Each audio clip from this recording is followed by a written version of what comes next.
Hey, welcome to Motorbike Mondays, episode 5. This is Evan from Recycle Electric. This is Brady from Seaweed and Gravel. And I am Jared, also from Seaweed and Gravel. So, tonight we're going to talk about tools. We've had a lot of feedback on the show. We've had a couple people ask for us to talk about what kind of tools we use and what would be a good set of tools for your home shop. So, we're going to cover that. I think we can give you a lot of good info on stuff that we use all the time. But first, let's read some emails and comments on the website. I'll start with an email that I had from Ben. So Ben said, he's been enjoying the show, which is good. Thanks, Ben. I guess if he wasn't enjoying it, he probably wouldn't have sent us an email. Or it just could have been a very different email. Maybe he was like that guy on iTunes that gave us 2 stars. You know who you are. Yeah, change that review to 5 and we'll stop saying like. We'll stop saying like. I like the criticism. It just inspires me to do better. It's constructive. Yeah. Alright, well, take the criticism, don't say like anymore. I don't even say like. I mean, I use every other word. At this point, usually. Probably shouldn't. Okay. Essentially. Exactly. Anyways, yeah, so as you can tell, we are new to podcasting, and we're trying to improve every week, so... Dude, we're seasoned veterans now. We're on number 5. I gotta think we're doing better now than we were for number 1.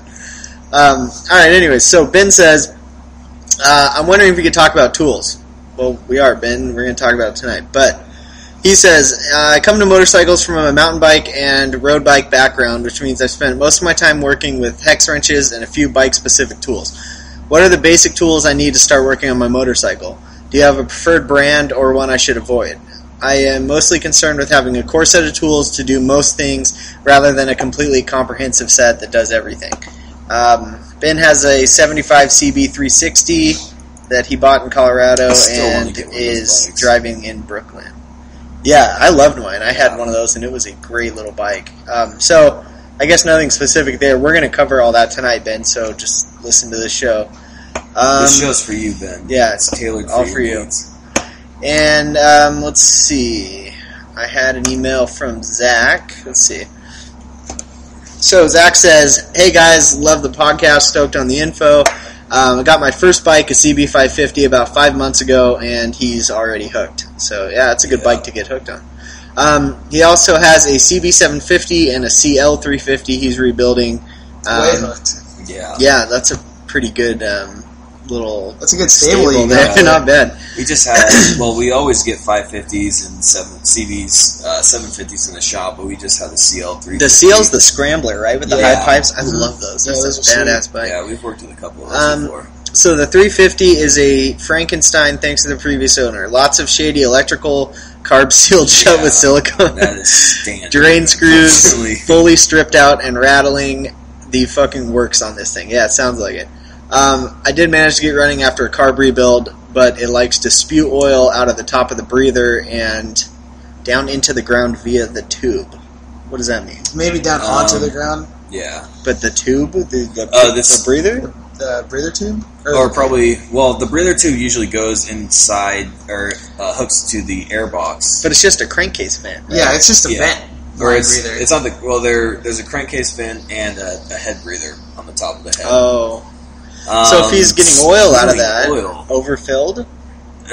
Chances, I would, the easy first one to look at is see if it's overfilled. After that... Well, I would fix that strip drain screw while you're draining the oil, and then, see how much oil you get out of it and compare it to what's supposed to be in there.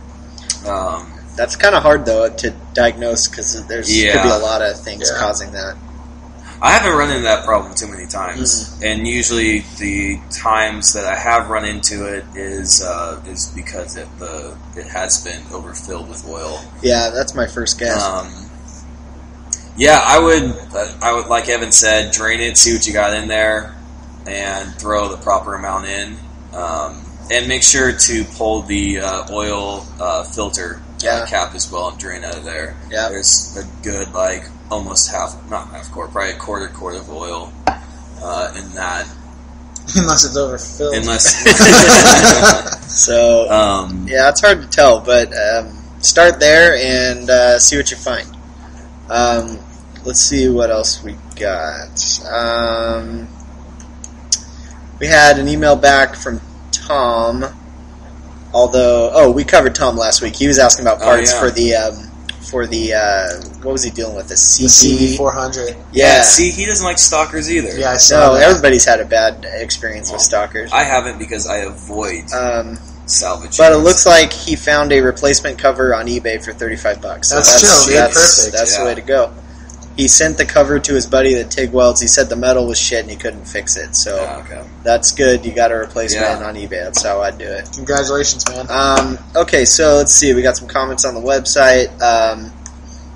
Let's see. John said, show is great. I'm an older guy interested in motorbikes. I've never owned one, but have a fantasy of having one to take out for the weekend drive. I have to convince my wife.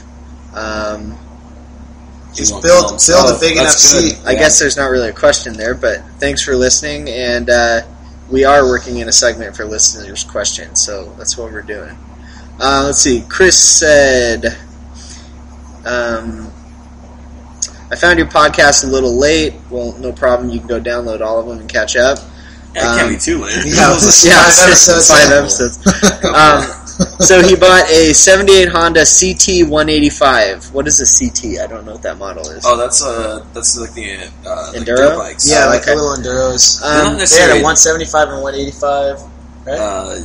The first bike I actually touched was a CT 175. It's a two-stroke, right? Single? Yeah. They're pretty much dirt bikes. Yamaha. I don't know if they were the road legal ones. Yamaha? No, it's a CT. It's a Honda. Well, no, CT is CT's Yamaha. The two-stroke Yamaha. It is? Yeah. He said Honda.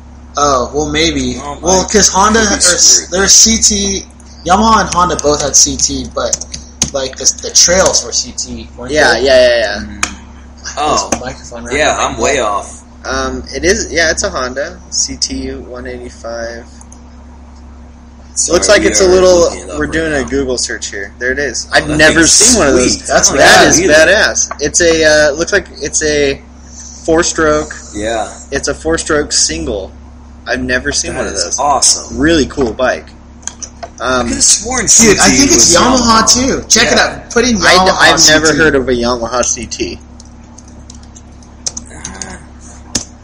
Let's see I'm pretty here. sure. Yeah, and they're Yeah. two-strokes. I guess there is one. Yeah.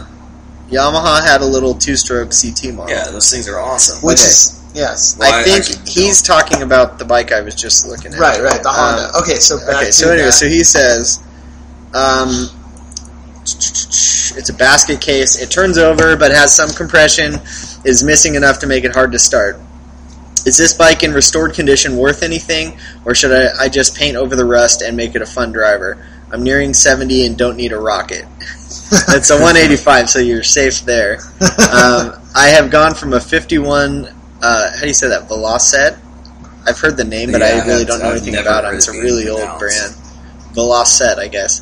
In the 60s to a CT90 last year with about 30 years bikeless. So, because I asked him for pictures of the Velocet because I've never seen one of those, but I think he wrote back somewhere here, Chris. No pictures.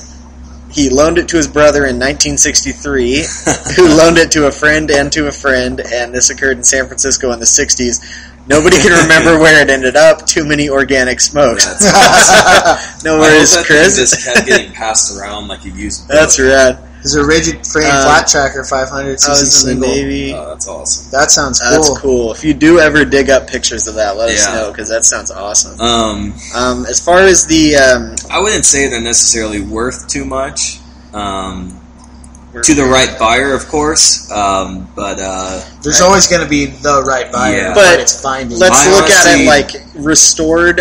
I don't think the bike would be worth more than like $1,500. the thing with some restored old bikes are worth more because they have the desire behind it. They're sought after. Though it seems like that this possibly, I could be way off. a limited run bike or not a very common bike doesn't necessarily, rarity doesn't always mean value. Right. Where I've seen the value in these smaller, like 70s Enduros, is to older guys who had one when they were a kid and now they want one again. That's where I see that on forums.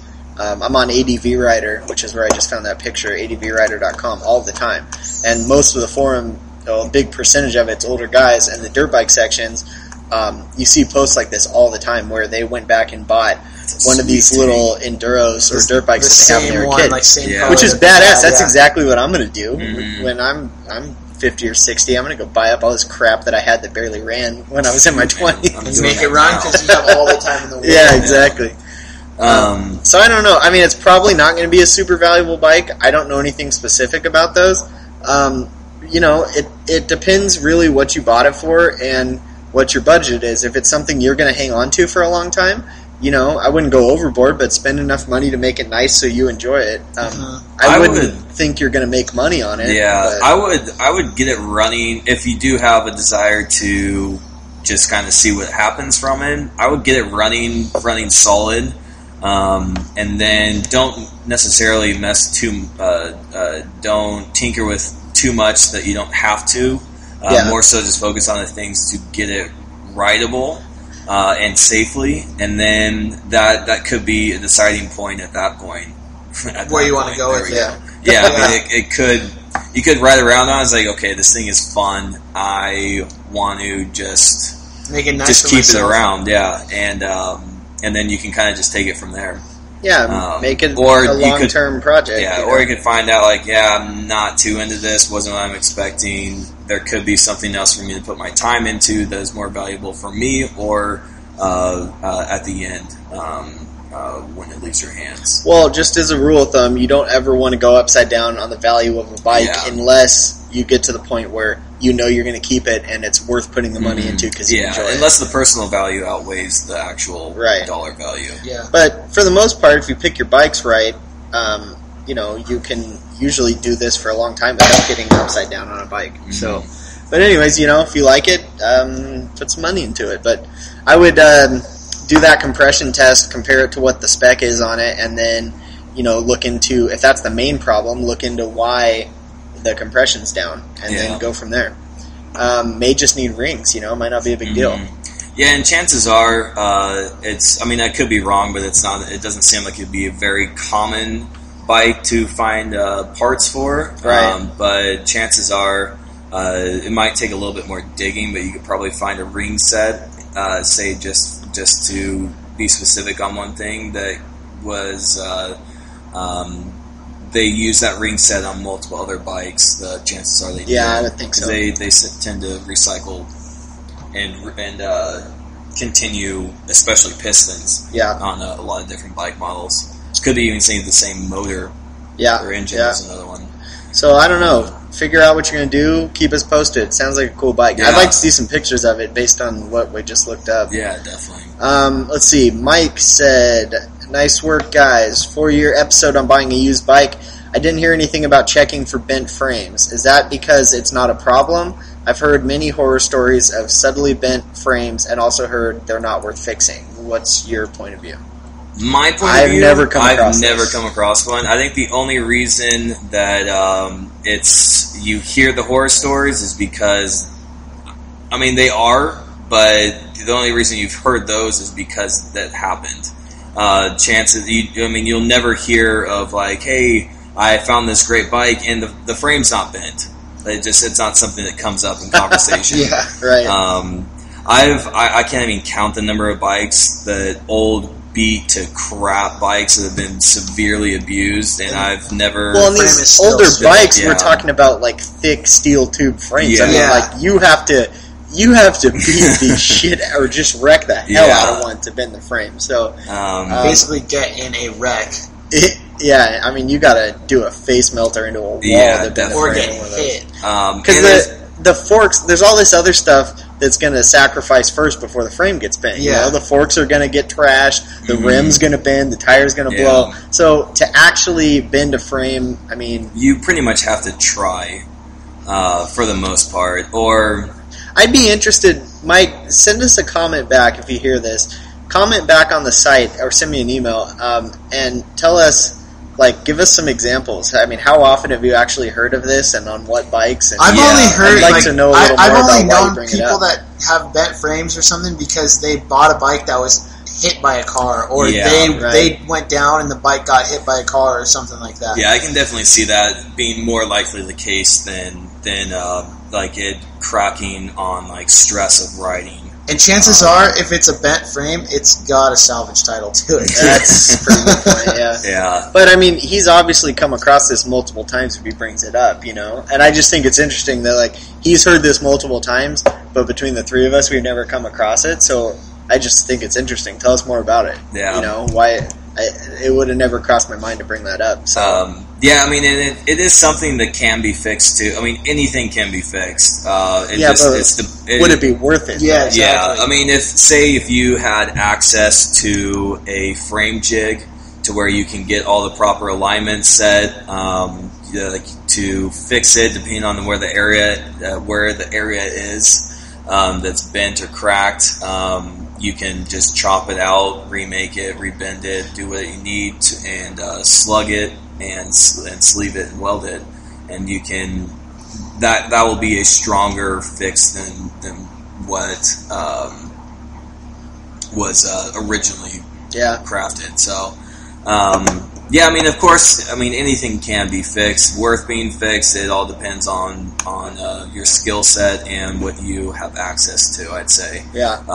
But if you notice something, I mean, the only places I would really check out is where I could see it happening is what is it, like the subframe, possibly up in like anywhere like say a joint meets. You want to check that area because that's where the load bearing is and where the stress is being directed to.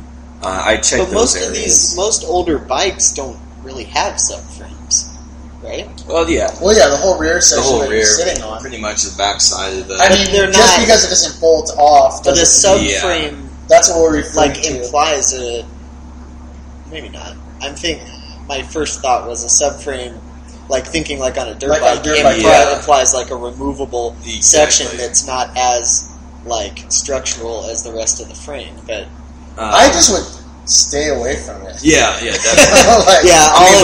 Unless the bike's super valuable or means a lot to you, it's probably not worth getting yourself involved with. Or buy it for the parts that's on it, and then buy another one that's got a straight frame. Yeah. You can always find a frame, too. Yeah, buy the wrecked bike with a bent frame cheap and pull the motor. Yeah. So, I mean, as something to look for, you can look for it. That's something I don't necessarily even look for.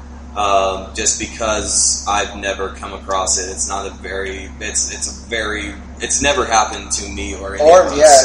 I mean, I guess when I'm checking out a bike, like maybe subconsciously, I'm sort of like looking for it. If you notice it, I'm walking around the bike and it like, doesn't line up or something. Yeah. I mean, I've never seen. Yeah, but I've never. You know? I've never noticed it. But then again, when you look at a bike that does have a bent frame, like that has been in a crash or something, you can, even if the plastics and everything are all on it, you can see that it's bent. Oh, and another kind of quick kind of thing that you could possibly tell if the frame has been overstressed is on older bikes, at least with the twin rear shocks, that at the end points, if something's out of line, those shocks will be, depending on where it's bent or cracked or out of alignment, those shocks will be a little offset. They won't be like lined up to the mounting points. Yep.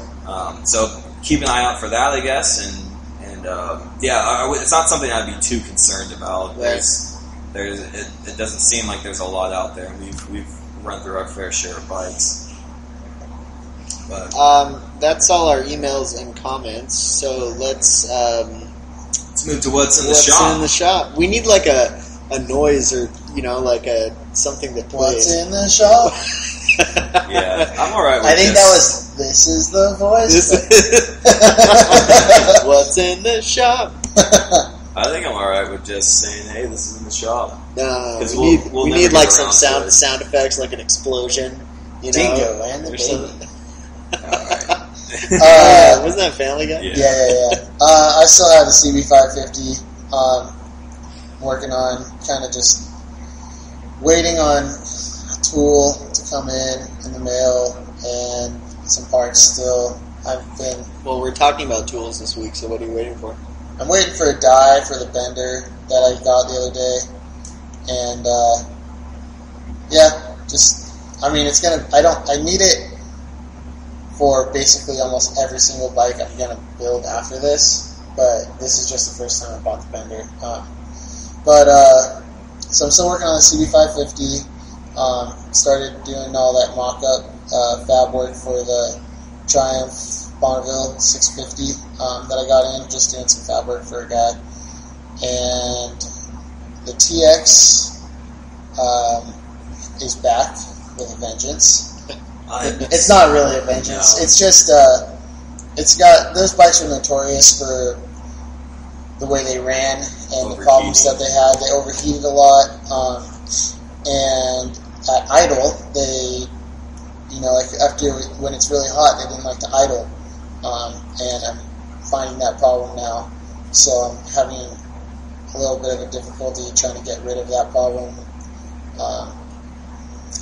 I'm going to try actually setting the valves a little bit bigger gap.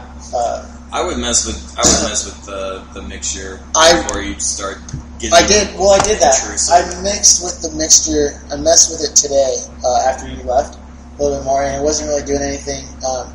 And I was doing some more research, and I found that was a common thing that Yamaha techs did on these bikes because they ran so hot, and so they would set the valves at a little bit greater gap clearance, so that just give it a little bit more room to breathe, a little cooler, run a little cooler. Wait, a bigger gap would mean that the valve is not going to open as much, right? Which is going to mean less fuel, mixture. Which fuel is going to help keep it cooler. Or, essentially you're just, you're restricting the motor. Because you're not allowing as much. That seems kind of backwards to me to solve. That's what I understood. But then, at the same time, remember how I was telling you that when I first got the bike, I was setting the valves outside in the dark after a couple of beers, and I thought that I had set them wrong. Yeah. So it turns out that they were all over. The gap was bigger than spec. Oh. So. Well, Randy when he went back and set him at spec, but before the bike didn't have this problem. Yeah, it's worth a shot. Yeah, it's worth a shot. And one little tip out there for people is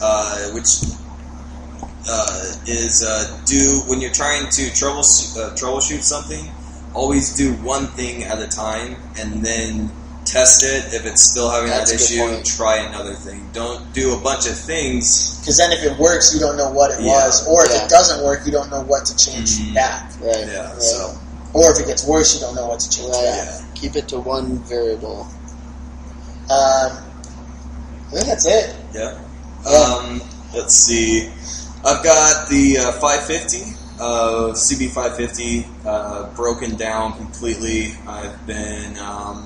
I think last I talked about it. It was I was finishing up paint prep, which was only maybe a couple of days ago, but still in paint prep. I was finishing up doing some body work on the tank, and tomorrow morning I will be out with the gun, shooting it, getting some paint on it, and that bike should be done pretty soon. I got to send out the seat for upholstery. And I still have the Yamaha XS750 in the shop, still patiently waiting. And once I get to the point where I can spend a little bit of time on that from the CB550, I'll be busting out that seat and finishing up fab. And then or at least Jared and I last night, went and picked up a bike. Oh, yes. Yes, we did. I am now the owner of a 86 Suzuki GSX R750. Best goddamn bike in the world. The second generation of the Gixxer. No, that's the first generation. First generation, second year is made. Second year. Excuse me. Amazing bike. I had this exact same bike down to the paint scheme, and it is by far one of my most favorite bikes I've owned. They're amazing. Yeah, so I haven't. I haven't ridden it more than just around the shop yet. It was actually given to me for free, which is can't beat that. Just awesome. Yeah, and it doesn't need much work as far as the valves are a little loud, so I'll probably do a valve adjustment on that, and go through the carbs. They're sneezing a little bit. Does it have an airbox on it or pod filters? It still has a stock airbox. Oh, okay. I might just leave it. Yeah, why not? I would. Don't even have to mess with the jets or anything. Yeah, and this is surprisingly the first bike that I actually kind of want to revert back to 100%. Not 100%. It looks chill. But pretty much back visually, to stock. You need to put it back to stock. The first thing I told Brady, amazing. First thing I told Brady was, I'm not going to let you chop this thing out. Yeah, usually bikes don't last more than 10 minutes without me having crap off of it. No, these things, them in half. They got it right with these. They just look badass. This was the start of the race replica sport bikes. Yeah, I did notice that. They are unbelievably cool. I even looked up to see some of the race bikes based off of that bike. Yeah. And because if I were to do anything, I'd want to replicate a race bike. They already did the work for you. It's already done. That's why these things were so gnarly when they came out in the mid to late 80s, because they were the first sport bike that you could go get off the showroom floor and it looked just like the race bikes of the day. I mean, they're just really cool. All I think about is Top Gun when I look at this bike. So I think that was the Ninja. That was that was the Ninja. There's a Kawasaki GPZ. There's a GPZ 750, and I think the but GSXR. Still, those are cool. I like those, but the GSXR looks like it's going 100 miles an hour. Sitting there, and it's got the dual headlights in the front that look so wicked. Mm-hmm. So I never thought I would ever want to turn a bike back to stock, but this thing it's stole my heart. Yeah, so awesome bike. Hopefully, it just needs a new battery also, and the few things I mentioned before. So I'll probably have it on the road next week, probably. But that's maybe awesome. For Saturday for the ride. Yeah, if you want to spot me a battery, we'll see. We'll talk about that later. Yeah, but. Yeah, so that's pretty much what I got in the shop. Evan, what about you? What am I doing? I'm balls deep in a RMZ 250 engine rebuild.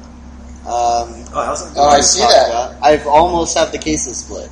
There we go. I see your balls in the engine over there. It turns out you're supposed to have a, what do they call it, a crankshaft jig or something, to actually get the cases apart, and I've never split the cases on one of these, so I've been talking to I talked to my buddy today that does a lot of dirt bike motors, and apparently you can get them apart, so I'm pretty close. I'll have it apart tomorrow and hopefully done by the end of the week. But my experience with splitting cases is you've got every bolt, every nut, and then there's always one weird ass hidden one. I think that's the whole thing. I think that's exactly what's going on. Just get a chisel and some flathead screwdrivers. Yeah. And just get an impact hammer. Do not do that. So that thing's real fun. Jackhammer with a concrete brick. Surprisingly, I'm not super motivated to work on it. I don't know why. But that's shocking. Anyway, so hopefully I'll have that done soon. I want to get it out of here. Other than that, the XS750 is still here, although it is for sale. It's buttoned back up. I'm done with it. $850 with the title and a license plate, and technically it's a running bike. So it's a project, but it runs. So if any of you guys are listening and want a XS750 cafe style project, $850, it's yours. Yeah.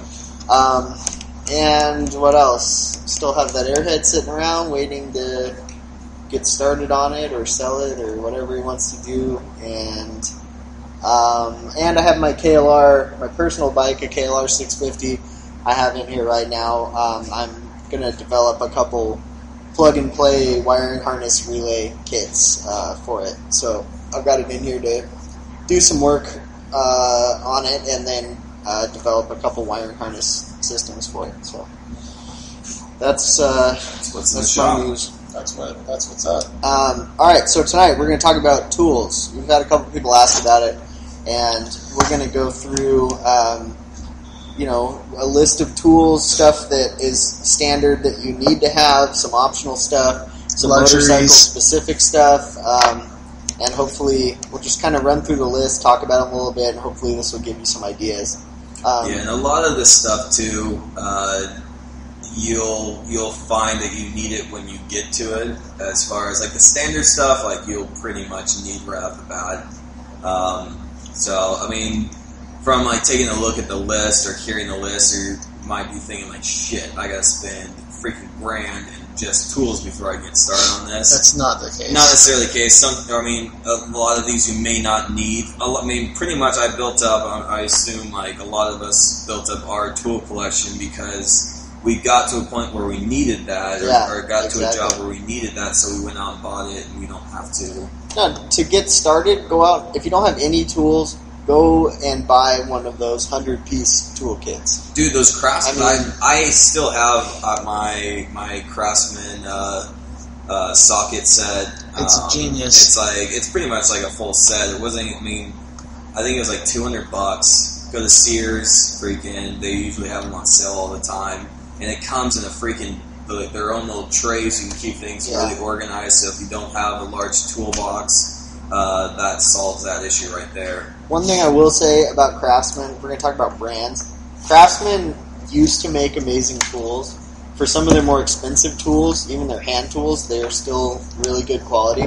But a lot of the Craftsman stuff now is junk, in my opinion. My toolbox that I have at home, like 6 years ago, I wanted a nice, like, rolling toolbox, you know? Mm-hmm. And my dad always had an old red Craftsman rolling toolbox that was absolutely bulletproof. You could drive over it with a tank, and the drawers would still work. So I wanted one too, you know? I went out and bought one. I spent $400 or $500 on a 3-section rolling toolbox with Craftsman stamped all over it.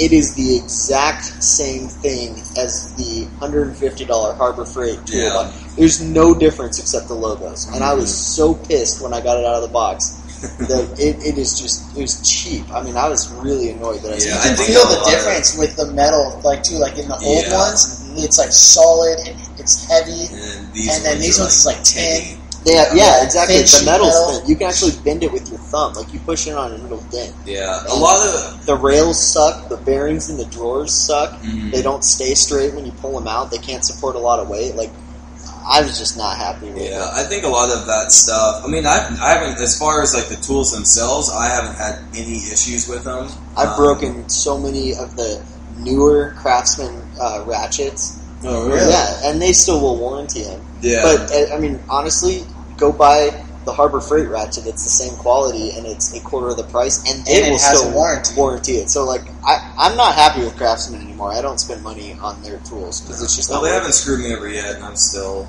They're still working fine for me. But I've also bought the cheaper Craftsman stuff, so maybe if you go up to, like, their better quality, this is... I'm only implying, because I'm a cheap ass, and the Craftsman stuff I have is not the expensive stuff. So no, definitely not. But they're definitely affordable to get in. As far as like Harbor Freight crap, I think of it just as that. Some stuff is good. Some stuff you can get away with Harbor Freight. But I would never trust a Harbor Freight socket set. I've seen one and worked with one before, and their ratchets can't hold a lot of pressure. Yeah. And the mechanism breaks. Their squares aren't square. Yeah. Do not buy, I will say this, the pneumatic tools from Harbor Freight. Like they're like Chicago pneumatics. Dude. Horrible quality. Well, I beg to differ. I've destroyed... I had 3 of their air ratchets that I broke. I haven't used the air ratchets. But like the angle grinder and the die grinder... I have, and as long as I've always kept them oiled when I was using them. Yeah. And when I was working as a welder, I was using them like every day, and they're solid. Like they held up. And then I got a pair of like a Mac angle grinder and die grinder at a garage sale. You're talking about air tool. Yeah, air tools. And those are way better. But the Harbor Freight ones like held up, and they're good. They're good for starters. Yeah. Oh yeah. Yeah. Right, to get started, not bad. But I think there's some places as an introductory kind of thing, if you find that you actually will use this a lot, yeah, right, then you can upgrade you would look to upgrade. But I still use the freaking Harbor Freight angle grinder, 4.5-inch angle grinder. That's every day I use that thing. One thing I will say, my first air compressor I ever bought that I have in my brother's house, I bought a $200 Harbor Freight, I forget, 20-gallon compressor or something, and I've had this thing for at least 6 years now, if not more. I've never changed the oil in it. I've never done a single thing to it except use the crap out of it, and it refuses to die. I actually have heard a lot of good things about Harbor Freight. That right there, the compressor sold. It was cheap, and it was absolutely bulletproof. Mm-hmm. So, there's some things that are good there and some things not. Yeah, and you can usually there's some things that are worth the buy, too. Yeah. A lot of this stuff is you can look at as disposable tools. Yeah. But usually right off the bat, when you put in your hand, you can usually decide, okay, this is a piece of crap, and it may not work as long or work even long enough for me to get the job done. Yeah.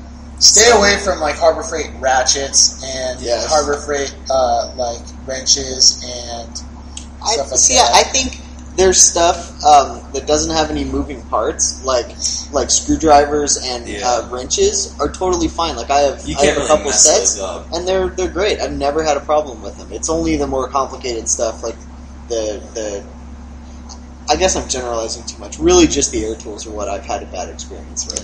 But I feel stuff like an angle grinder that you're going to use a lot, and that right there is worth I have a Makita, and I've had that thing for probably 5 years, and it's absolutely bulletproof. And it was only $80 or $90. So, if it's something that you're going to keep for a long time, and you are, I think it's worth the investment. But if you got to start and you don't have the money, then what the hell? Harbor Freight's a good place for budget tools to start, building stuff. But I think the key thing, like you said earlier, is get your basic set down, and then don't worry about the other stuff. Add it as you need it. Yeah, that's really the smart way to do it. We could probably do a podcast its own about Harbor Freight shit, but we've already blasted 15 minutes on it. So let's start on our list here. We put beer and pizza at the top because always good. They're pretty important key things to have in your garage. So let's see, a notebook and a pen. That's kind of self-explanatory. It's always good just to keep notes down. So if you say you have your manual on your phone, you can just write your tolerances or clearance down, or what specs you need for that job you're doing. Just write on there, so you don't have to keep. I use those little yellow look at legal pads. Yeah, and just use the crap out of them. They're cheap and Sharpies are always a good really thing. Good. Or paint pens. Go on eBay, buy a couple dozen of those. Yeah. Or go to Staples and buy a pack of them. That's the difference between you and I. If I can sit and order something, I will. Yeah, and if I can go and have something in my hand, I will pay the extra $5 for it. We have a set of work lights and a flashlight. I have a set of those. I don't know what you call them. See those red ones down there? You know what those bulbs? I don't know what you call those. Floodlights? Yeah, but they use that type of bulb. I can't think of it. Fluorescent. Not fluorescent. No, they're the little skinny bulbs, right? Yeah, that you can't get any oil on because they get super hot and they'll burn up. I can't think of what that's called. Incandescent. No, that's like a light bulb. Oh. Alright, anyways, I can't remember. But a good set of floodlight, you get them on a rack, with a stand, and they have two lights on them. Or just those ones that you hook. Oh yeah, those with the cheap. Hook on it. Just go to Home Depot, which we need to get some of those. It's just the deflector or reflector, and then you can stick a standard bulb in there. Don't get the fluorescent ones though, because they're shitty. Get the one where you put a bulb in it, it has a cage around it, and it's got the reflector in the back. A lot of those have an outlet on them too. So they do, and you can get them with a retractable cable too. Also, you want to make sure you're working in a well-lit area to begin with, on top of the light that you're going to need as well. Yeah, that's more so you can kind of see into the directional light. Yeah, if your garage doesn't have a set of fluorescent lights, you can get a fixture for like $10, and then $5 for the bulb. So and they're usually like the cheap ones at Harbor Freight, or not Harbor Freight, Home Depot. I think they're like $12. I just bought 3 for my garage. They were $12 a piece, and then I bought a set of 10 bulbs for $19. Yeah, and they plug into an outlet, so you don't have to wire anything in. So well-lit area is key, and having some directional lights as well. A little flashlight too for some those tight areas that you need to look into. Harbor Freight's got some really nice LED. I'm getting so sick of listening to Harbor Freight. We're talking about tools. Remember the free flashlights? The free flashlights? Yeah. Those things are sweet. They're they make this one that's blue. It's blue plastic. It's like an oval, and it has a hook on it, and it has a really wide LED with probably like 30 of them, and then it's got a sharper beam on the end, and that thing is it's like a $3 on the back. Yeah, that thing's killer. It's super cheap and it works really well. Magnetic wand. Like a little telescoping tool with a magnet on the end. That's useful for picking up. Drop a bolt into your engine, or a washer, or a nut. Shoot, I have to fish out a washer. You gotta have one of those. Also, magnetic trays are good too. Yeah, definitely. Yeah. And with the magnetic wands, get one of the bigger 15-pound ones and a smaller, I think it's like the rare earth magnet ones. I forget what they're called exactly. One of the smaller, thinner ones too, to reach into small, tight spaces. You'll want a variety. Yeah. I think the ones that are not telescoping, that have they're solid metal shaft, but they bend really easily. Those are better than the telescoping ones, because every telescoping one I've had has broken at the the points where they slide in. Yeah, and it's usually inside the case that they decide to just fail on you. Have some shop towels, rags, t-shirts, paper towels. You forget them, but then when you need them, when you spill oil all over the place, it's a lot better to have them out there. Some gloves. Rubber gloves, or the nylon or nitrile. The nitrile ones work really well. Yeah. You don't need a spring for the expensive black ones, but if you want to, you got a little extra grip on it. Yeah, I kind of like those better. Yeah, latex free. The white ones I always break. The cheap white ones. They tear all the time. But I rarely wear gloves. I'd rather just get my hands dirty. I've been getting used to a little bit, or doing it more often. I've been noticing, because that pack of gloves is halfway gone. Well, not that she's complaining or not, but when I come home with my girlfriend and my hands are just filthy. Yeah. Dude, I wear these dirty hands like a badge. I do too. I mean, they remain dirty. Yeah. That really weirded my girlfriend out when I first met her. That my hands were always filthy and my fingernails were black. And she was she thought it was really weird at first. I'm like, look, you're just gonna have to deal with it. It's not gonna go away. Em knows. Em's used to it now. She's like, whatever. I mean, she watches me scrub my hands, and if they're still sometimes some weeks it just gets stained. You can't get them clean. But so let's talk about that was just some stuff that we thought of off the top of our heads while we were making notes. But let's talk about, we have this stuff under the standard tool set. So this is stuff that we kind of consider that you should probably have to get started. Yeah. And some of this stuff isn't probably absolutely necessary, but this would all be helpful to have. Screwdrivers, you want a good set with different sizes and lengths and the size of the tips, both Phillips and flatheads. You should have a good set of pliers. You need needle nose, the adjustable kind. A set of vice grips is killer, because when don't you need get carried away with the vice grips, but they come in really handy. I mean, a solid just your regular regular plier ones and needle nose vice grips. I mean, have a set of those, and you're pretty much set. We have some C-clip pliers. Now, this is something that is probably not at the top of the list as being absolutely necessary, but when you need to get a C-clip off, there's really no other way to do it. Exactly. Don't buy the Harbor Freight one because it sucks. Yeah, I have a set that I bought at AutoZone years ago that have interchangeable tips. Yeah, that's. And I mean, I lost half the tips, but I have like the most common one on there that I've ever lost. And they're great, you know.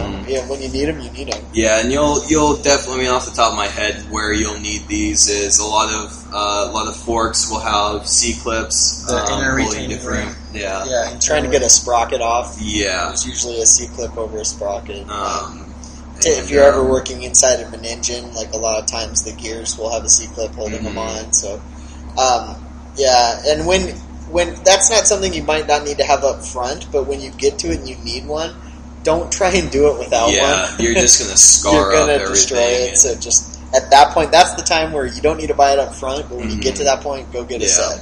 And that's where you move on to something else you need to do, and then while you make time to go grab that and then start tackling that job. We got sockets. Some C-clamps. Okay. The sockets we already talked about. Like, well, you need a full set of sockets. Metric is probably the most common, but it'd be good to have a set of standards as well. Yeah, and most sets come with or metric and standard. And it's doing like a full set. Good to have them in a 3/8 drive is going to be the most common, but 1/2-inch drive is helpful sometimes for the bigger stuff. So you should have a full set. That's not something it's like the sockets themselves you can rarely break, but it's worth spending a little bit of money on a better ratchet because it will pay for itself 10 times over. The cheaper ones with the mechanism will start to slip inside, and it gets really annoying when you're trying to loosen something and then the mechanism slips and it's a total pain in the ass. So that's somewhere I'd spend a little extra money and get a quality ratchet. Yeah. Let's see here. A set of Allen wrenches. Wrenches and the sockets will help you out a lot. Yeah. So you can put more torque on something if you have the sockets. And a lot of the times, like the longer Allen sockets, where it's a socket and then it's a long Allen. Those come in handy quite a bit, especially when you on your regular L. Are they L? Yeah, they're L Allen tools. You can't necessarily get into an area to tighten or loosen that bolt. I think it's a good idea to have a set of metric and standards for these because sometimes you're dealing with a slightly stripped Allen. If it's metric, you can fit in a very close size standard. So it's worth having both of them. I also think, it's good to have. If you can. They make them in a ball drive and a straight drive. I like both, yeah. They both come in super handy. The ball drive comes in really handy when you can't get on it straight on. Yeah. But those also will strip out your socket and a lot quicker. And they have a tendency to break a little easier. That's totally worth having a set of each. Yeah, and the long drive too. Short and long, if you can get all of them. Yeah. While we're talking about all these 3/8 drive sockets and stuff, it's a good idea to get the 3/8 drive attachment for your drill as well, so that you're not just sitting there ratcheting the whole time. You can just pop it in the drill and reverse it out. Yep. And all those things will just interchange and pop on. We have a hammer and a rubber mallet, so nothing too complicated there, but a good quality hammer, you'll need it at some point. Harbor Freight makes a really good quality dead blow. It's orange. You have one. You have the dead blow. Yeah, the orange dead blow, the Pittsburgh Harbor Freight dead blow. All of my words tonight. You're over it, dude. Yeah. And they make them in different pound sizes too. Just get the middle size one. It's always going to come in handy. A rubber mallet will totally come in handy. So that lets you wail on something without screwing up the surface. Feeling too bad either. So and then a set of wrenches. Get a good set of what do you call the wrench that has a boxed end and then an open end? Is there a name for that? It's like the 12-point. I don't know. I just call it a wrench. I just call it a wrench. Because then the wrenches that have like 2 different sizes on one, that's a multi-wrench. I hate those. Yeah, I don't either. I hate those. You don't need them. Just buy the standard wrenches that's open on one side and closed on the other. Or the quick wrenches too, like the ones that have a ratchet on one side. Those save your life a lot. Get a set in metric and standard, because same thing. Sometimes when you have a screwed up head on a bolt, you could get the standard or metric, whatever, of a similar size. So worth having both there. And, when you've picked up a bike that you didn't buy it new off the lot, the previous owner probably put a lot of standard hardware on a metric bike, so you might be fiddling around. If you're working on a domestic bike too, there's a lot of metric. Because it may be a domestic if you're talking Harley, which 60% of that bike is actually produced overseas. Let's not start. I would have both sets. It's just good to have both of anything that you can get. Both. A multimeter, it will really come in handy when you're doing electrical stuff. You can get a cheap multimeter, like, I guess we're not allowed to say I'll say it. I'll refrain. They have a decent... They give you a free one, free ones. And they're not bad. I keep one of those on my bike all the time because I need it. But they're not accurate, but for troubleshooting, they'll work. You can get decent multimeters in the $40 to $50 range. One thing that's really nice is to get an auto ranging multimeter that you don't have to set the range of for resistance is what you use. Resistance and voltage are the 2 things you use the most.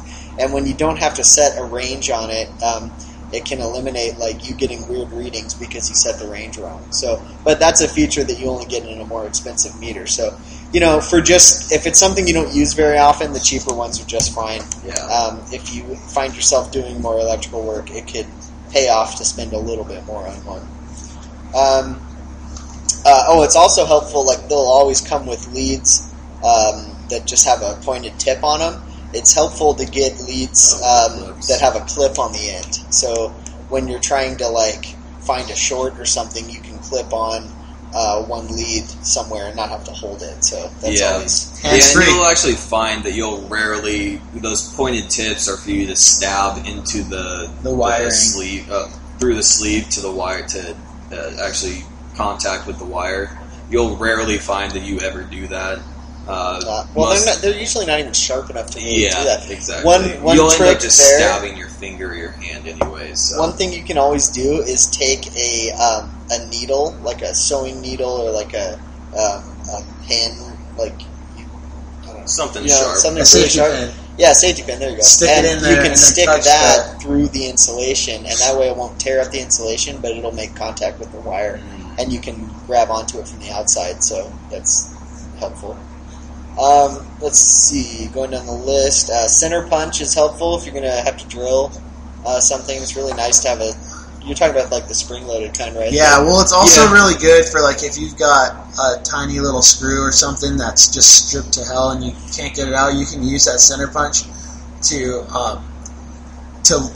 free that bolt or that screw on the outside. Good point. Yeah. Because you use the force of the spring to spin it in the reverse direction. Yeah, and, definitely. That saved my life a couple times. Breaker bar is helpful. You can get them in all the drive sizes for your sockets. That lets you get a lot more torque on something, or just get a piece of pipe. I've done that plenty of times. What is it like? Probably like 1 inch, like 120 wall, like piece of pipe. Usually can sleeve around. Just check your ratchet and find some pipe. That's how you exactly. That's how you end up breaking those cheaper ratchets. Yeah, exactly. Yeah, when you're jumping on the end of the pipe with 2 feet, or mashing it with your you and your buddy just on one side of this 5-foot pole that's on this tiny like 1/4 inch ratchet or whatever. So I've actually bent a tire iron. Yeah, doing that. Yeah. There was something. What was I just doing? I was a nut on. Oh, I remember what it was. On the KLR, I was changing the counterbalancer mechanism on my KLR, and you have to take off the nut that holds the flywheel on. and it is on with so much pressure that my big air impact gun couldn't get it off. So Alex and I were using we were using like a 5-foot pipe, maybe. It was super long, and like one person was holding it and the other person was jumping on it. And I finally got it off, but it was nuts. So it worked, but anyways. So get some pipe. Battery charger, a good battery tender. Yeah, is a good thing. I think battery tender is the way to go. They're only like $50, and you can leave them connected to your bike forever. They'll trickle charge it and shut off automatically. And a lot of times they come with the attachment that you can just bolt into your battery and then leave the little tail hanging out, so then you can just have a quick plug for overnight. Yeah, all the battery tenders come with one of those, which is real nice. And you can get that little pigtail, you can buy them online for like $5. You can put them on all your bikes. You probably even just go down to Radio Shack. It's a pretty common. They might have it, Well, Radio Shack is more of a cell phone. Yeah, it is now. Dealer now. Yeah. They used to have all sorts of they used stuff. to be sweet. Now it's like a low budget Best Buy. Just the cell phone department.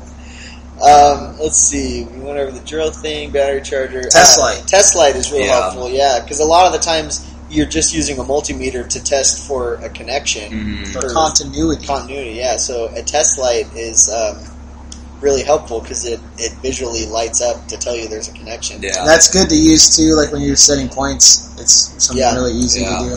Oh, for the multimeter, now that I think about it. So continuity is like one of the most common things you'll use it for. Getting a meter that has a speaker in it that beeps when there's continuity, that is really helpful so you don't have to look at the meter. And the cheapest meters, like the cheap Harbor Freight one we were talking about, I don't think has that function. So spending a little bit more to get one with it will be really helpful when you need it. A timing light can be helpful on some bikes, but certainly not required. That should have been in the other section, I guess. Yeah. Feeler gauges are definitely necessary. You're going to use those all over the place. Yeah.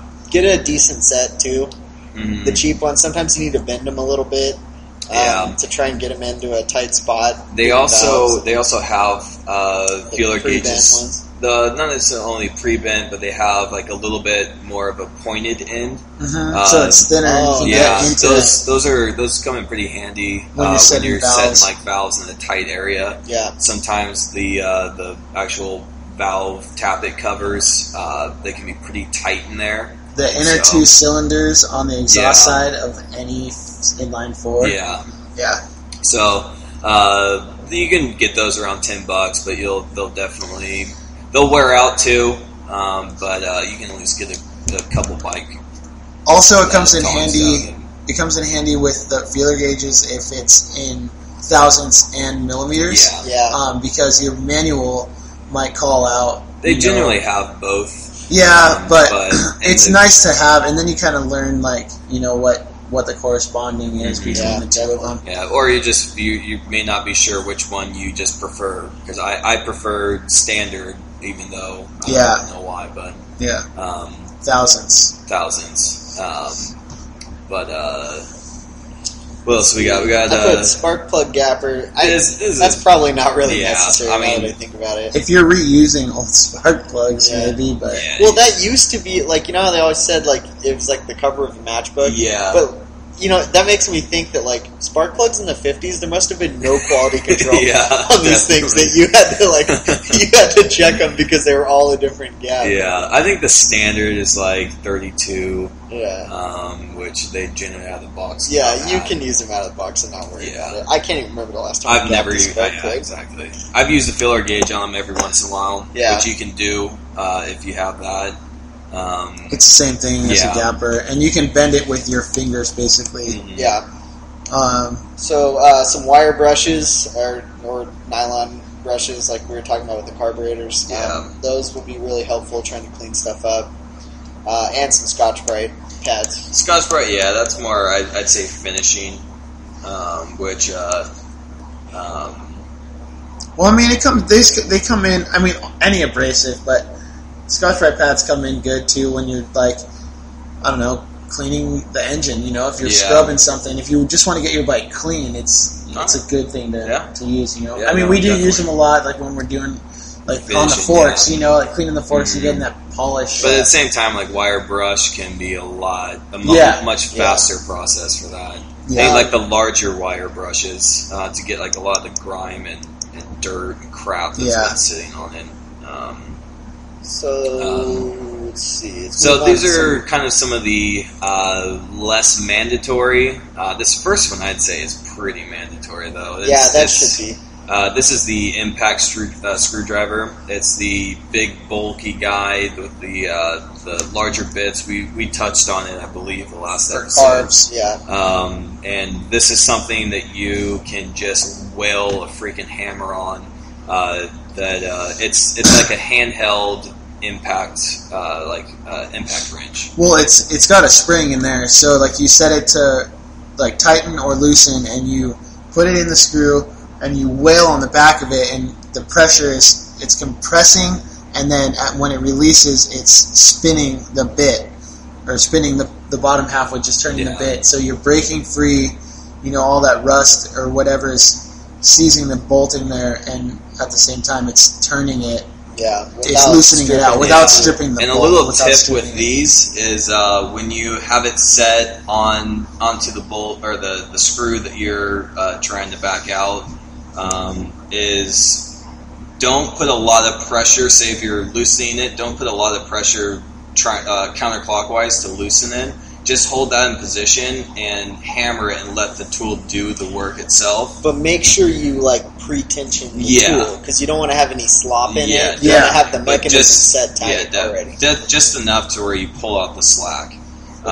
You can easily get, you can, without knowing it, move it, and then you set the die or the bit off place, and then you can just mash that screw even more that's already stripped. This actually should be mandatory because there's sometimes that there is no other way to do it. Yeah, definitely. Even with an impact gun, there's no you to get like a Phillips bolt out of a side case. There's no other way unless you have a welder and you're going to weld a bunch of nuts on top of it, which I've done, but. Yeah, and there's a torque wrench we have on here as well. That's definitely key for getting more so your specs on, say if you're rebuilding the motor, putting all those bolts back. Those do have a spec torque setting that you want to stay in tolerance with, especially the head bolts. That is going to lock everything in there. Yeah, and if they are not evenly torqued down, you can get head warpage, and it may not seal all of the head gasket, and you could have some blowout and loose compression. And so definitely those are key. And same with some of your guide clips for cams. Yeah. You don't want to over tighten those. A lot of the time you're going to be dealing with steel and aluminum, like a steel bolt in aluminum, which that aluminum is much softer than the steel, and you can definitely over torque them and then strip it, and you are in a world of pain after this. So those are I'd say where the torque wrench is going to be a key tool, and putting it back together properly. We have impact driver. You can get those pneumatic to drive off your air compressor. Mm-hmm. You can get them cordless, corded. There's lots of different styles. Those are definitely handy. Very helpful when you need it, especially getting off the nut on a flywheel or a rotor or an axle bolt sometimes. Yeah. So they can be real helpful. A drill. One thing I didn't mention before, a crescent wrench. A big-ass crescent wrench can be really helpful. Well, actually, a couple different sizes. We just bought one. An adjustable wrench will totally pay off. I hate using crescent wrenches, but there's a time and a place for them. There's a lot of times. Rear axle bolt. Rear axle bolts. the top cap on forks, on Harley forks. Yeah. That's what we had to buy that one for. And also the on nut the cap steering on the stem. The cap that torques down the top triple tree on the stem. That one usually is a larger size. They probably don't have a handy socket that large.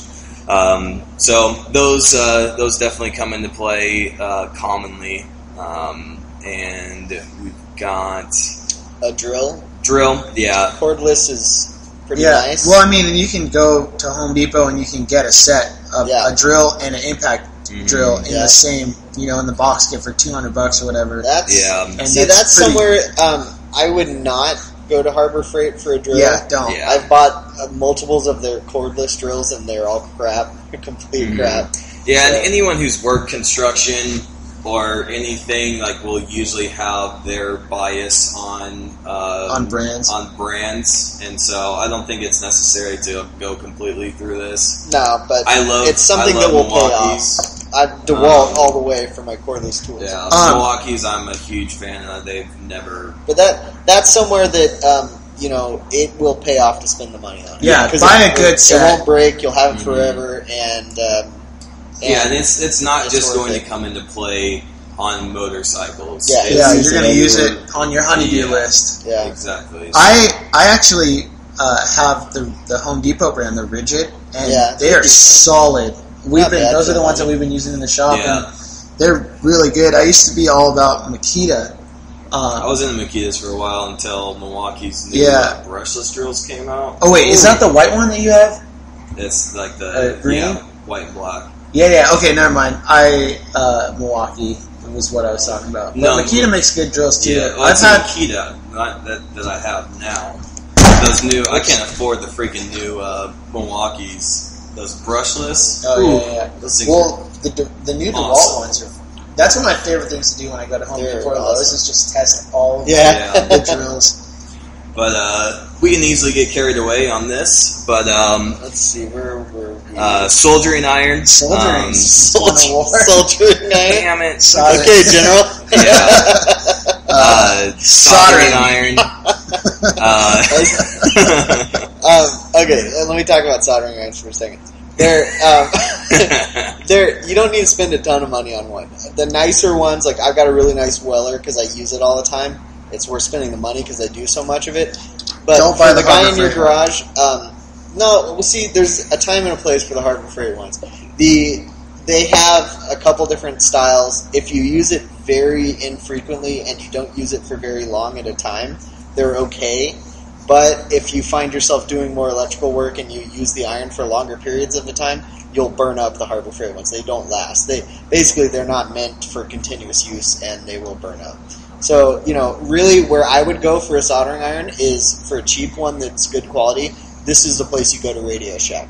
They have their own brand, and they're good quality, and they're fairly cheap. So, I happen to love the butane. I do too. Yeah, I just bought one. Yeah, I saw that. It's awesome. I've been using the shit out of it. Yeah. It's $20 at Lowe's, and and it comes with No, I got it for $15 for the set with 4 different tips. Yeah. Where? And then at Home Depot, it was $15. I bought one for home and one here. Oh, it's $20. They have a heat blower tip, and they have a soldering iron tip, and they have a cutting tip. And it comes with soldiers? And the soldiers are included.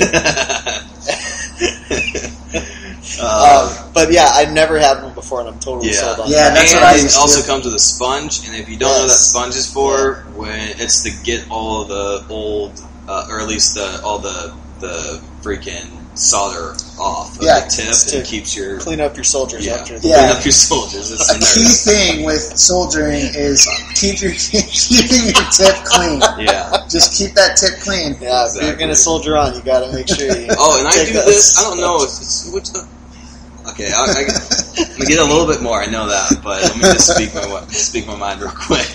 Go ahead, Colonel. Okay, I don't know. I don't know if this is a proper thing. I'm not an electrical guy by all means. You mean the colonel? Colonel, yeah. That one too.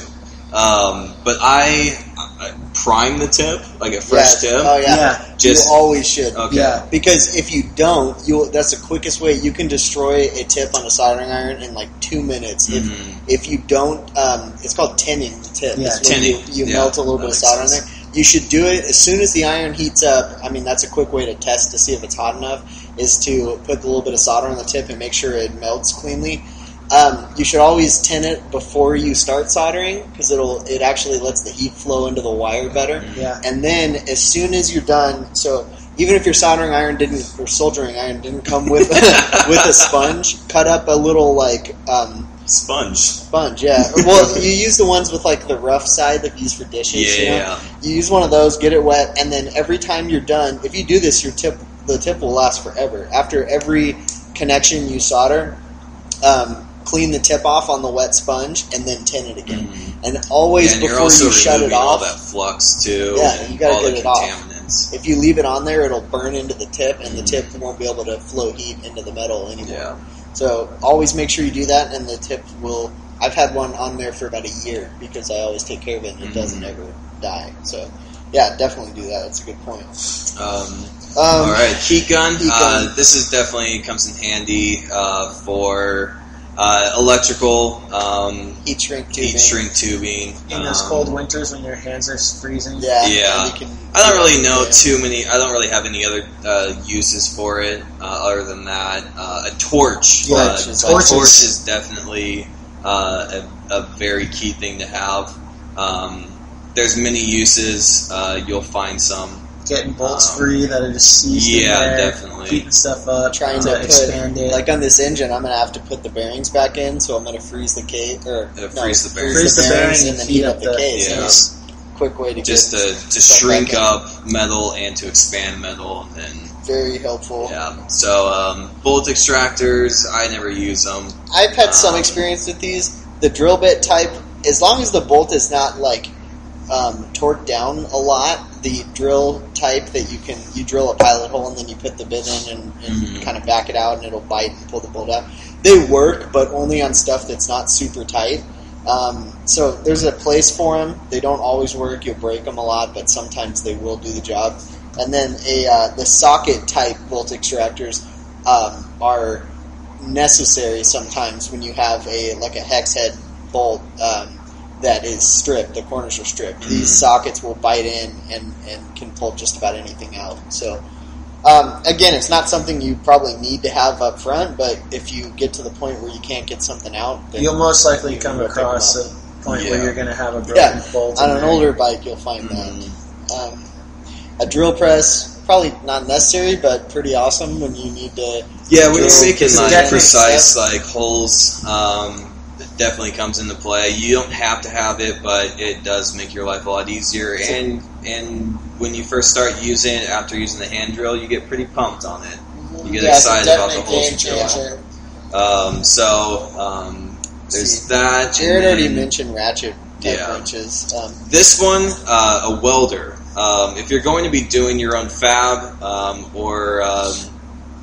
welder just comes into play in generally every aspect of building, say, a custom bike or even restoring and making tabs. A lot of times, if you don't have a welder, you run out of spots to mount bolts to, they're pretty handy when you need it. I'd recommend if you think you're going to, do some welding in the future, go get one before you need it and practice with it. I've got a little Lincoln, I think, or a Miller, I don't remember what that is, that was like $200 at Home Depot, and the thing's been bulletproof, and I'm a fairly crappy welder, but I can make stuff stick. And, it's I'm not a fabricator by any means, but when you need it, it's really nice to have. Definitely recommend welding with gas. A MIG welder will generally be that's pretty much your all-purpose welder for the most part.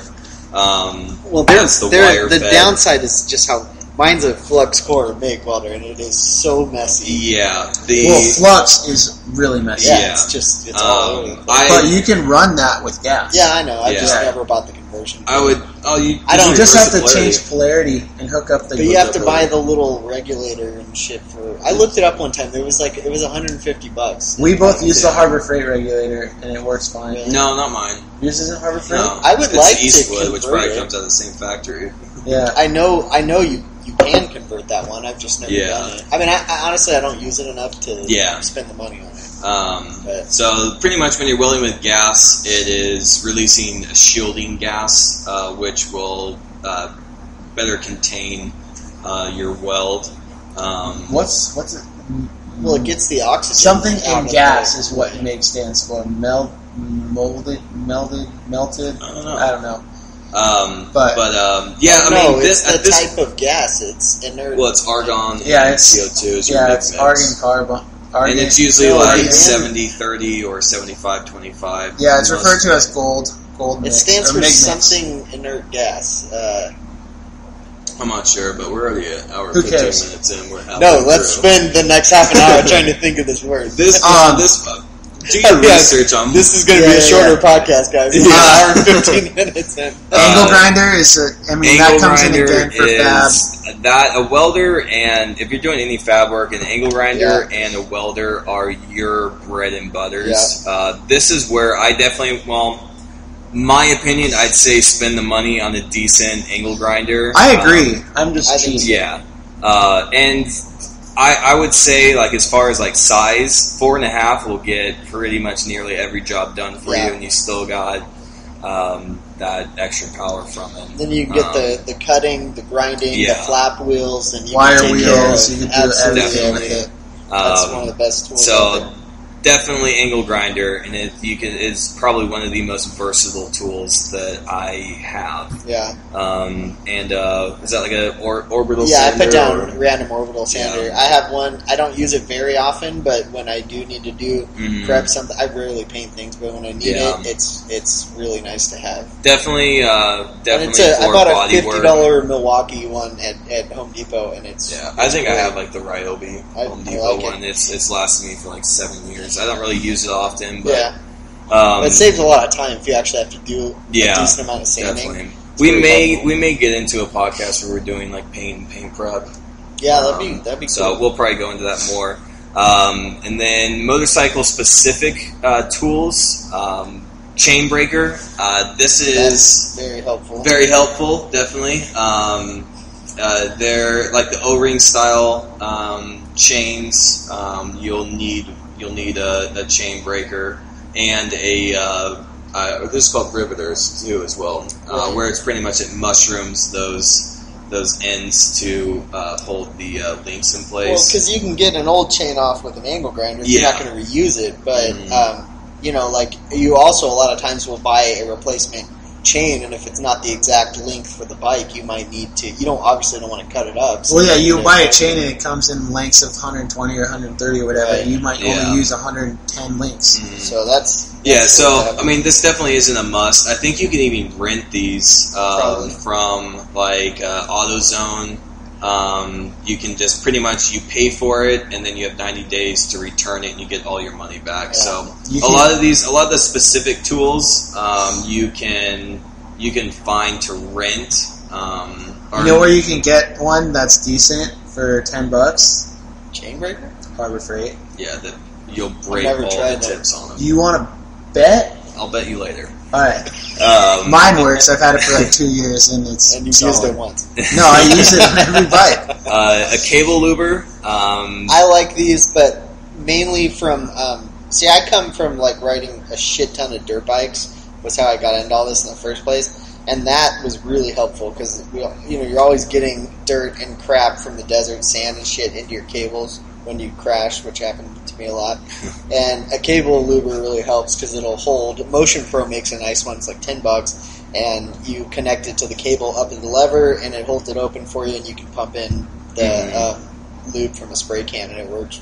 Just makes it really easy. Yeah. You can do it without it, but it's helpful. Yeah, it's more so. I mean, I think it's important to note that this isn't. Lubing the cable isn't going to necessarily revive an old cable. A lot of the times, like rust will just build up, and it's a maintenance thing. Yeah, it's more of a maintenance thing. Get more life out of your cable. So don't look at this as a saver. Yeah. If you have a bike from 1972, the cable should probably be replaced. And another thing too, this is why I wouldn't say this is a required tool, is what I do is I don't have a cable luber, is I just take a sandwich bag and cut a corner of the bottom off and just tape it around the cable with the end out, and just fill it with some oil or some lube and hang it. And when it's dripping out the opposite end,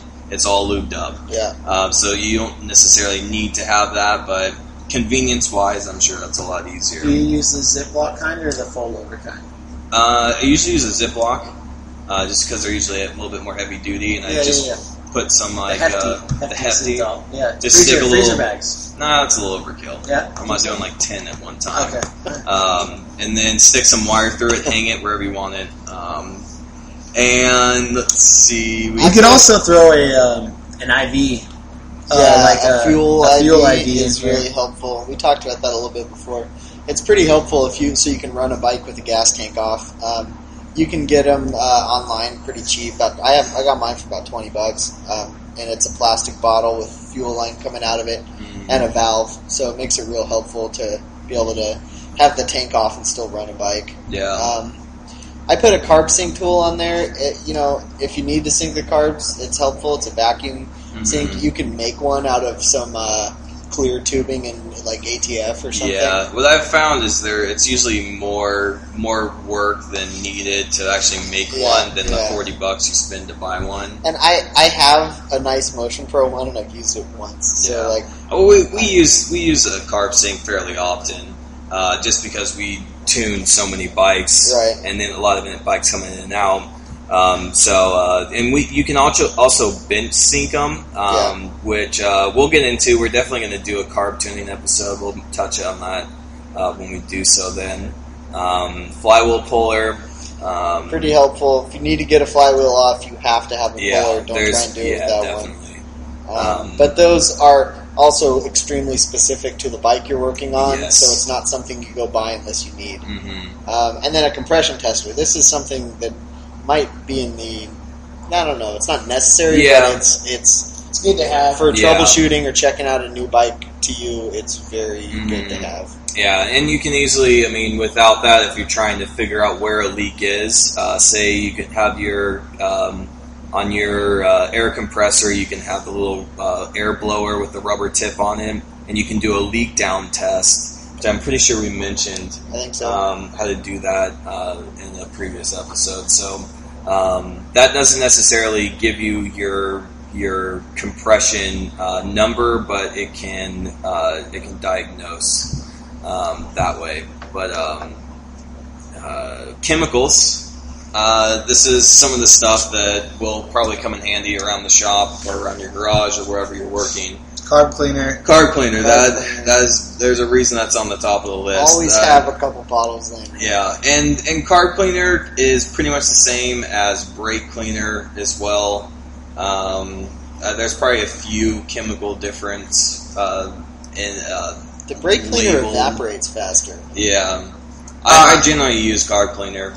I do too. Well, actually, I don't know. We do. We just bought a box of brake cleaner, but when we bought the box and I asked him for carb cleaner, and he brought that. It's essentially the same thing. I'd be interested to know why is it the chemical breakdown? The brake cleaner is like a substance that actually breaks down. I think one's oil based and one's water based. Yeah, but I don't know. Maybe not. But the brake cleaner is brake cleaner and carb cleaner. Brake cleaners usually, I've noticed when you go to O'Reilly, the brake cleaner comes in a bigger can and it's a little bit cheaper than the can of carb cleaner, but it works the same. No, I think the carb cleaner is stronger. It'll get off gnarlier stuff than the brake cleaner will. Yeah, it's I don't know. So degreaser, it's close enough for me. Yeah, I would have a couple cans of degreaser. That's always really helpful. Yeah, and to be honest with you, I go to the dollar store and pick up some of that Orange Blast or whatever. Yeah. And it's that purple stuff too that they got. Mm-hmm. I found that foam, the kind that foams up, works better. Yeah. It kind of agitates a little bit more. Chemicals.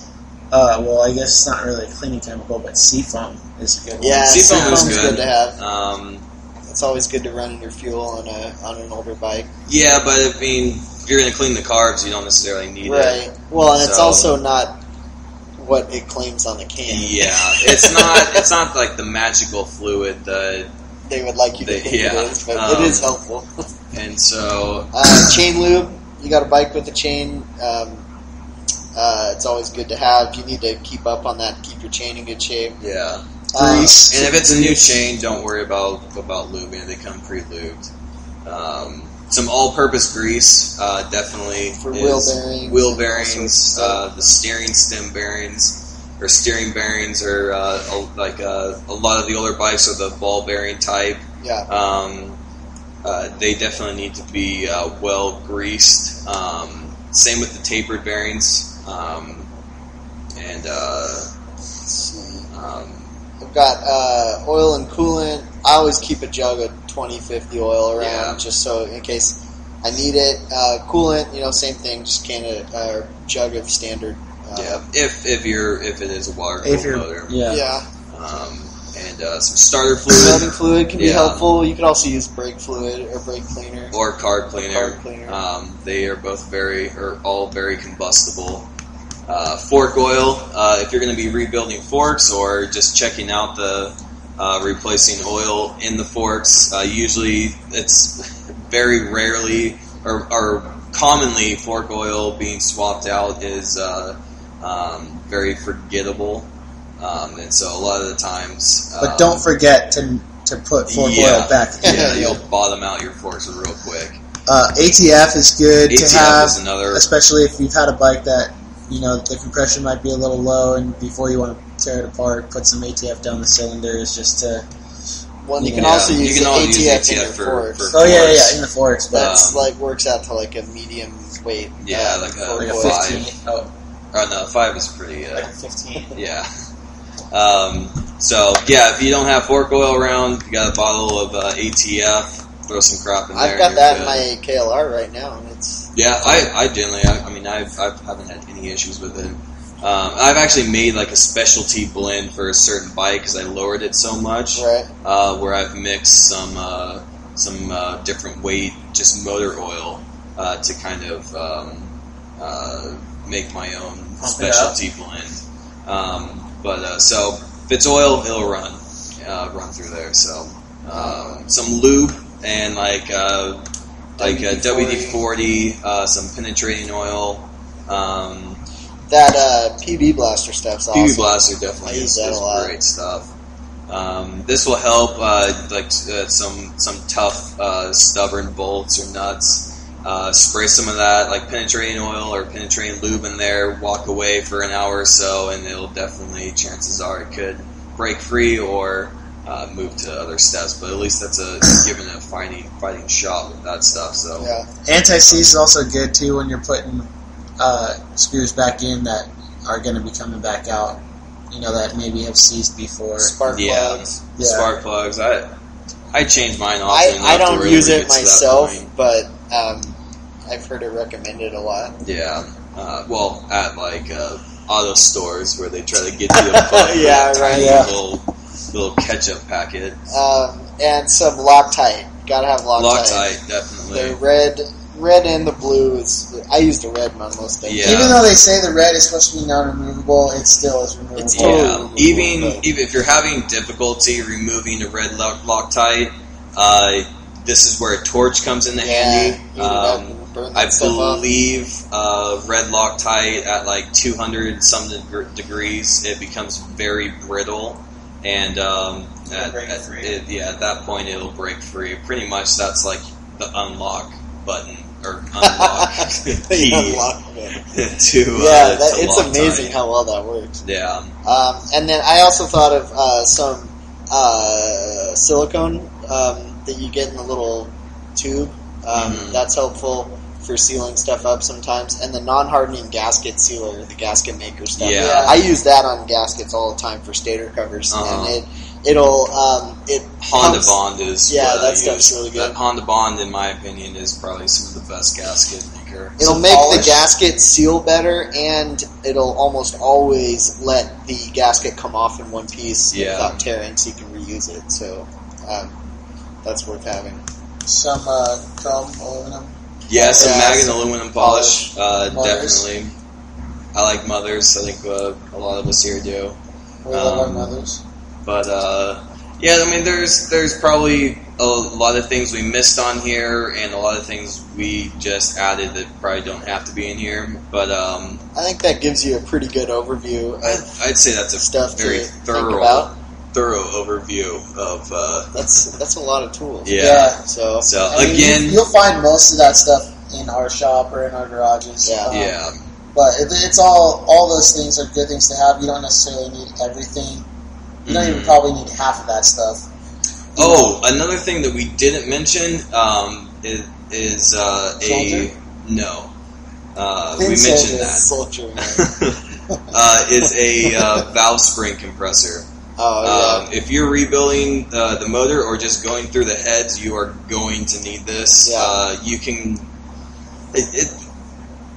I mean, I've pulled them with like C clamps and modified a little tube to be able to pull the little clips out, but get the tool. Get the tool, and the tool, the valve spring compressor is not necessarily one you can just go and buy from any like auto parts store because they're usually built for larger motors on vehicles.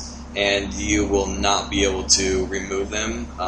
This one, I would go through a motorcycle part specific or online. I've generally ordered through them or ordered through any dealer online. Could get one for you, or most repair shops have a account with K&L or Parts Unlimited or something. They can get you one. Yeah, any of those motorcycle specific tools.